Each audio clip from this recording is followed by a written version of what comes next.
Well, here we are. Today is March 23rd, and as many of you know, it's Asia Week right now in New York, and there are a number of sales coming up at Doyle's, coming up at Freeman's, coming up at Bonham's, Sotheby's, Christie's, and so forth. And I didn't have time to get to doing them while we were away on vacation, but I wanted to do them, one of them right now for the Sotheby's sale that's coming up on the 25th. There are two sales happening on that day. One of them is for fine Chinese works of art, and then there's a furniture sale taking place with about 14 or 15 pieces of very good Chinese furniture in it, mostly Wanli. We're going to go through a few of the pieces at the end of this, so stick around for that. And if you're a Patreon subscriber, the catalog will be published over there this afternoon at some point.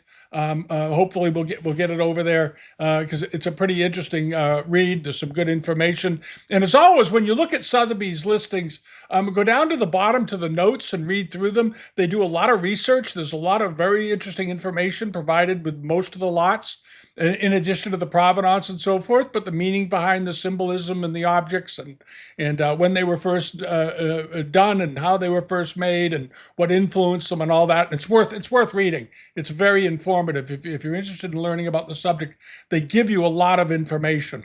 All right, so the first thing we're going to talk about is the Fine Chinese Works of Art sale that is right here, the Chinese art.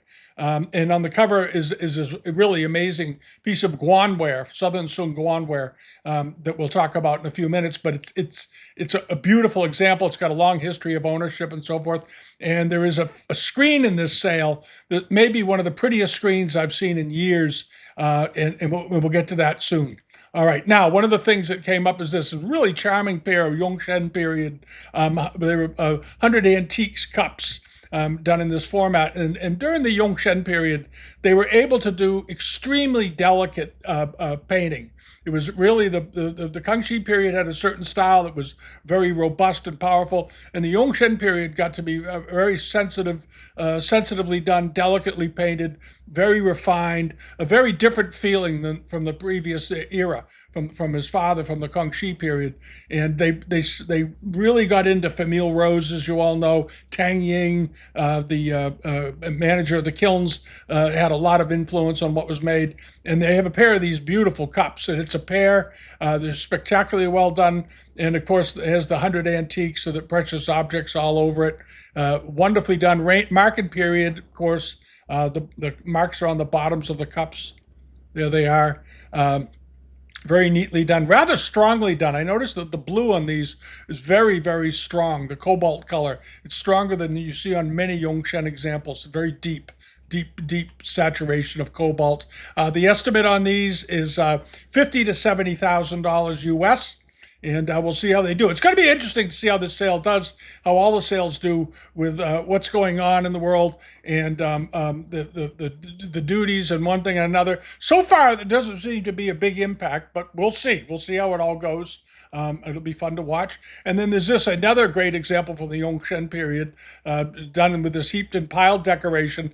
And it's interesting because this pattern is it's held over from the Ming Dynasty, was more often used on large objects. This is a fairly small vase.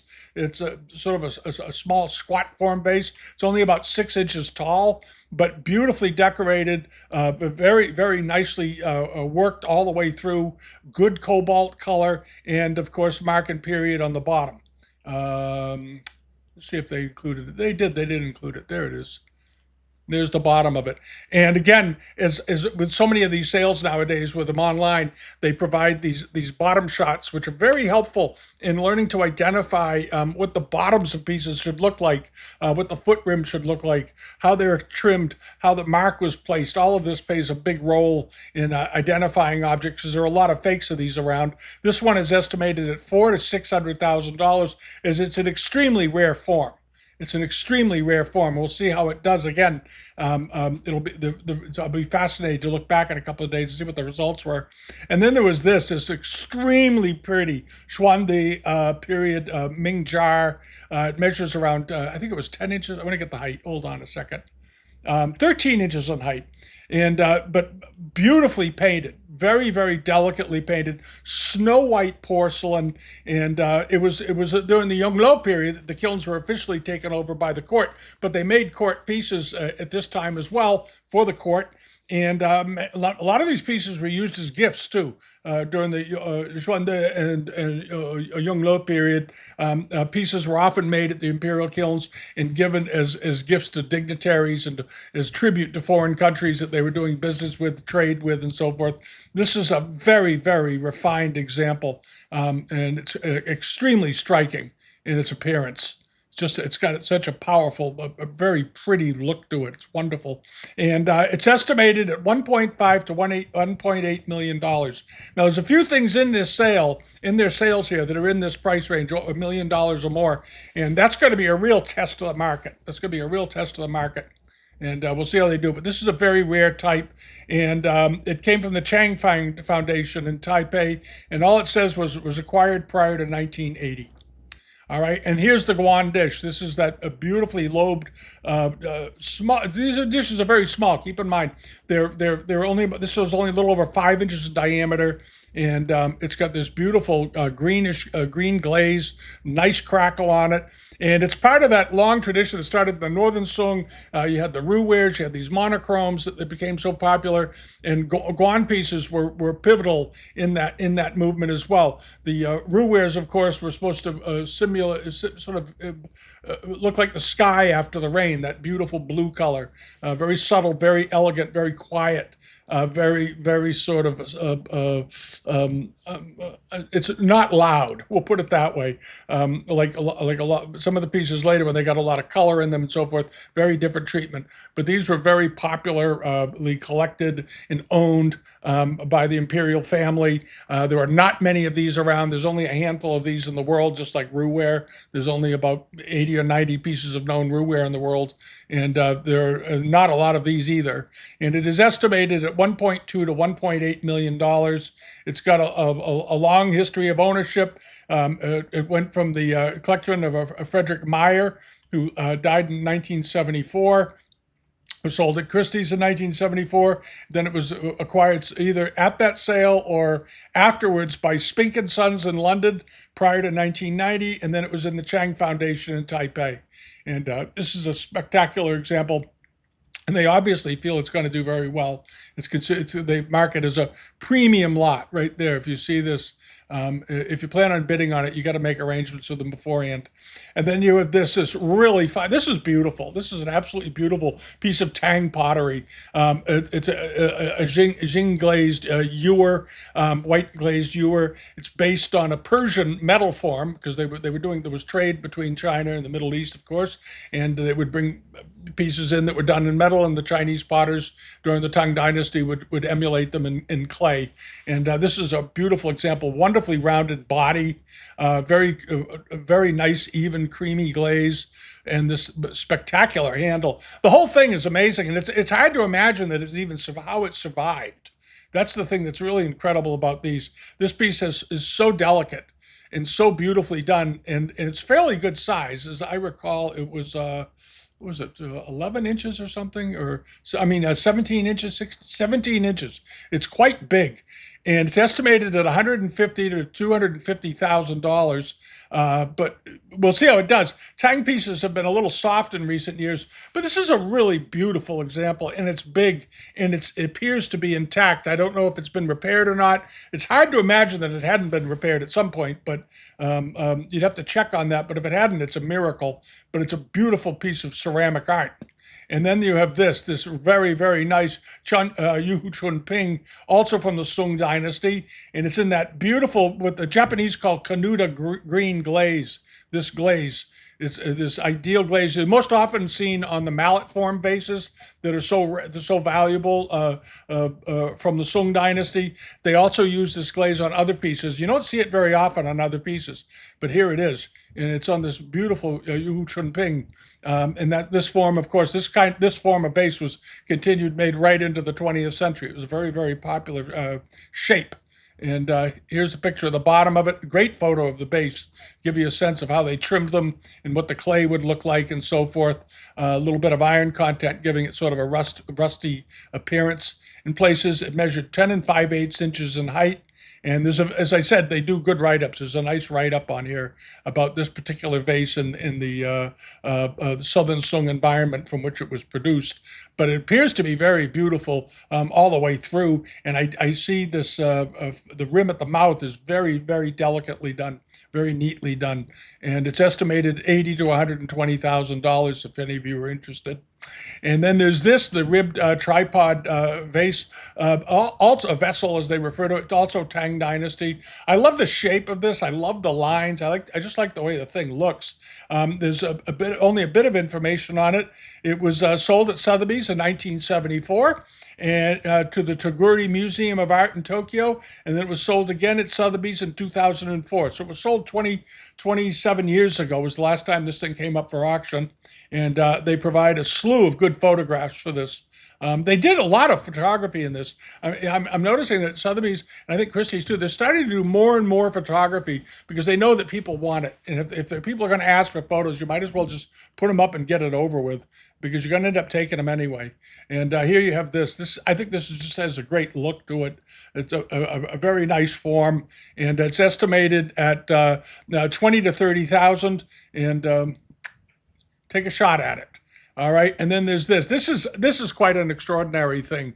This is a Western Zhou a bronze it's got a bit of history behind it. It was sold by the Yamanaka Company in 1908. And it's been in a private collection ever since. That's all they say about it. And they call it it's inscribed, the Yeli Fungui. And it's a very, very rare bronze. It's extremely architectural, and it's got a great look to it. It's an archaic bronze. But notice the patina on it. The patina on this is so thick it's hard to describe. If you look at it, it almost looks like it has like a gummy surface to it because the surface is so patinated, so thick all the way down. This is the kind of stuff the Yamanaka Company was known for finding back in the day, in the late 19th century when a lot of this was around. They handled some phenomenal pieces. And this is one of the best bronzes Sotheby's has sold in a few years, I think. It's absolutely stupendous. It's an absolutely stupendous example, and the shape is very, very refined. And I love the handles with the long drop pendants on them. Beautifully done, archaistic example. Estimated at $400,000 to $600,000, and it's not very big. It's only about 10 1/4 inches tall. And it was exhibited at the Colorado Museum of Natural History at some point in its life. So there it is. So whoever the owner is here in the States loaned it. I assume he's in the United States or the previous owner. At any rate, that's a good one.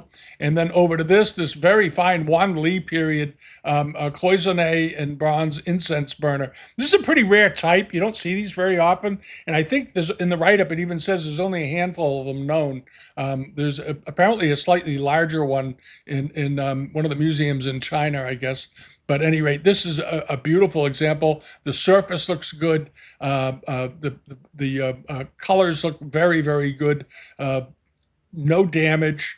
It's structurally very interesting from an architectural standpoint. I like the lion masks on the knees to the foot rims, and then you have this beautifully reticulated triple area up over on the cover.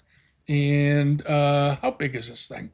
12 inches in diameter. So it's pretty big bronze. That's a pretty good sized pot. It's estimated at $80,000 to $120,000, but it's extremely rare. You always have to keep that in mind when you see these sort of these cloisonné examples from the Ming Dynasty, the end of the Ming Dynasty.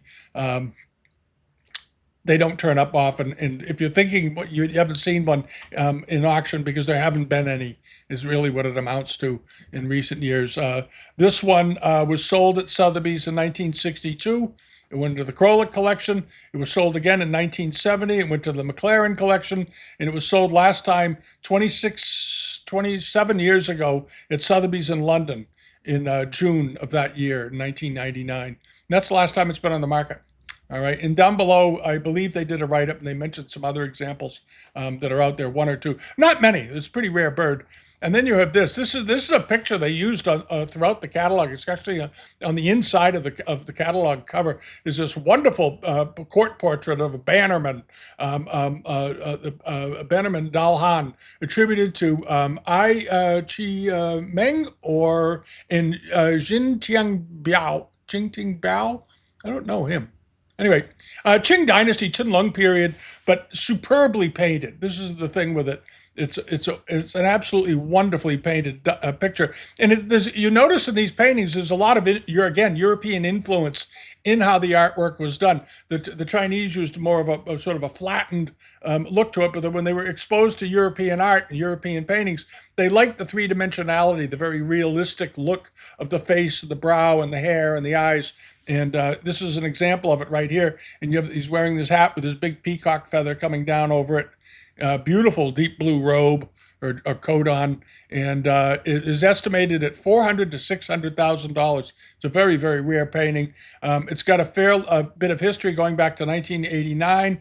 It was sold at Christie's in Paris in 2005, and it was sold at Sotheby's in Hong Kong in 2007. So around 19 years ago was the last time it was put on the market. It's a beautiful looking painting. It's very striking and very powerful face. So we'll see how that does. And then there's this. This is a painting of Prince Guo when he was just 21 years old in 1718, before his brother became the Emperor Yongzheng. He became an advisor to his brother. He was younger. He was a younger brother. He was quite scholarly, very academic, and he was sort of a guiding advisor for the Yongzheng Emperor when he went into office. And he didn't have any real interest himself, apparently, in becoming an emperor or anything. He just wanted to serve his country. And this was a very charming picture of him, I think. He looks very peaceful, very calm, very studious. And that's sort of his image when you look through the history books about the prince. But he was very influential in the court. And that's him. And then over to this is the screen I was talking about. This looks like a hanging panel, but it's actually a big screen. Each one of this screen is just about 7 feet tall. I think it's 84 inches, 85 and a half inches tall. So each panel of this screen, there's a bunch of panels on here, are very, very tall. It's hard to read it from this, but this is a very elegant and very rare tradition of Chinese painting for the scholarly class, so to speak. It was done during the 17th century, probably the second half of the 17th century. Spectacular coloring, and then they broke it up. There we go. So you can go through it and look at each one. I just love this thing. And interestingly, it's got a very interesting history too. This is the other thing, and it may drive the price quite heavily. If you go down to the bottom here, you'll see that it belonged to Alan Priest. And Alan Priest was the curator of the Metropolitan Museum from the 1920s to the 1960s, as I recall. I'm going to misspeak, but I think he was. From the 1920s to the 1969 when he died. But he acquired this painting in Beijing in 1919. And it had been exhibited. It had been exhibited at times at the Met.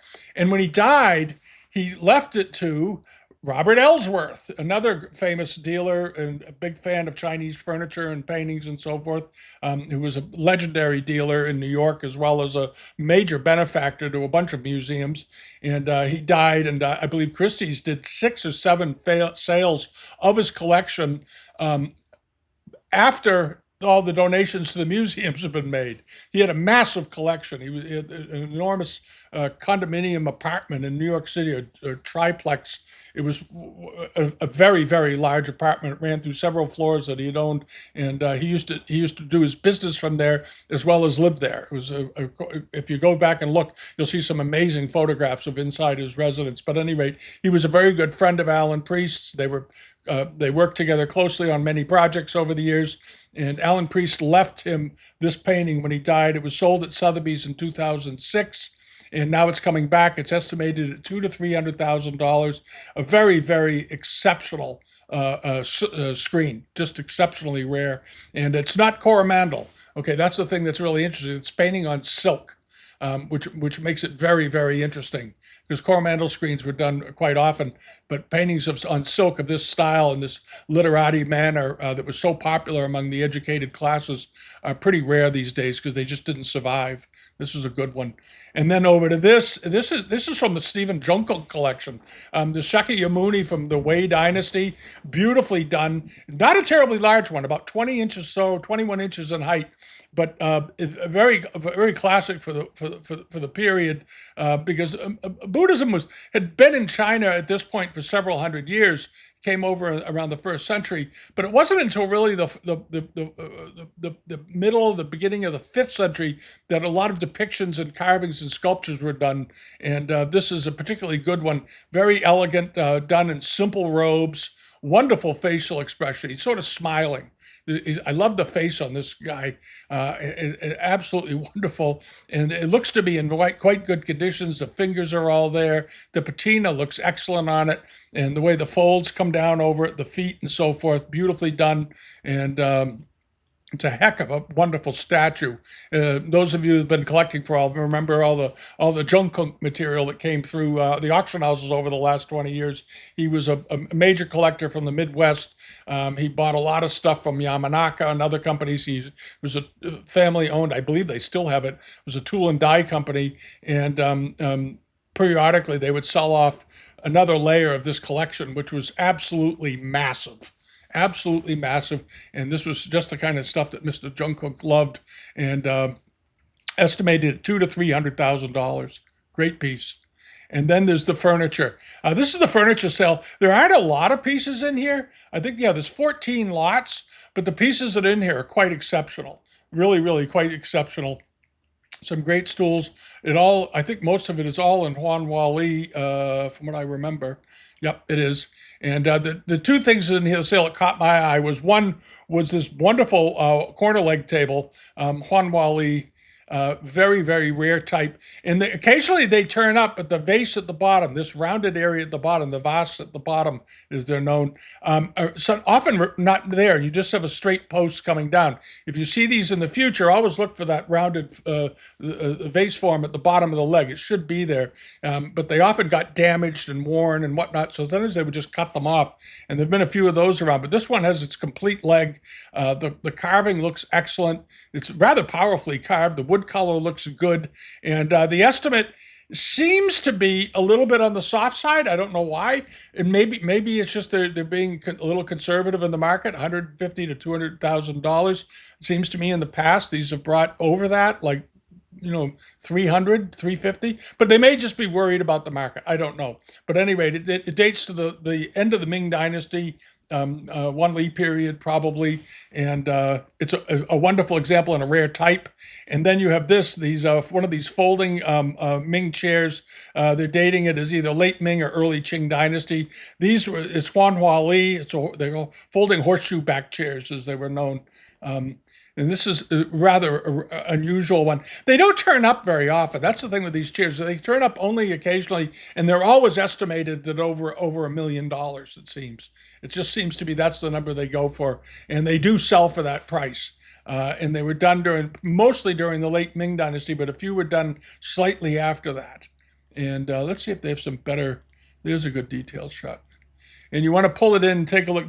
This carving up here is very typical of Ming, what you would see in Ming pieces, but it's not impossible that they would still be doing it slightly later. But it looks like Ming carving to me. Maybe they're just being a little conservative, and they are hard to date.